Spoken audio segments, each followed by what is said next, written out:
वर्ष का वह समय जब सूर्य भूमध्य रेखा पर मध्याह्न में ऊर्ध्वाधर होता है और पृथ्वी का आधा प्रदीप्त भाग दोनों ध्रुवों को समान रूप में शामिल करता है, तो भूमंडल पर दिन व रात्रि 12-12 घंटे के होते हैं। इसी विषुव यानी कि इक्विनॉक्स कहते हैं और विषुव 2 होते हैं। 21 मार्च के आसपास बसंत विषुव यानी कि वर्नल इक्विनॉक्स तथा 22 सितंबर को शरद विषुव यानी कि ऑटम इक्विनॉक्स कहते हैं।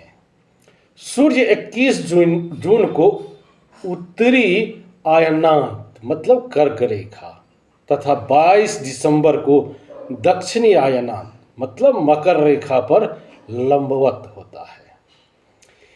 इन अवधियों को उत्तरी गोलार्ध में क्रमशः कर्क संक्रांति या ग्रीष्म अयांत समर सोल्स्टिस तथा दक्षिणी गोलार्ध में मकर संक्रांति यानी कि शीत अयांत विंटर सोल्स्टिस कहते हैं। तो पृथ्वी की परिक्रमण गति के दौरान 4 जुलाई को पृथ्वी अपनी कक्षा में सूर्य से अधिकतम दूरी 15.2 करोड़ किलोमीटर और 3 जनवरी को पृथ्वी सूर्य से निकटतम दूरी यानी कि 14.73 करोड़ किलोमीटर पर होती है और इन्हें क्रमशः सर्वोच्च यानी कि एफेल्सन व उपसौर यानी कि पेरिहेलियन कहते हैं। तो जब पृथ्वी सूर्य और चंद्रमा के मध्य आ जाती है तो उसका छाया चंद्रमा पर पड़ता है तो चंद्रमा धूमिल हो जाता है। इसे चंद्र ग्रहण यानी कि लूनर एक्लिप्स कहते हैं।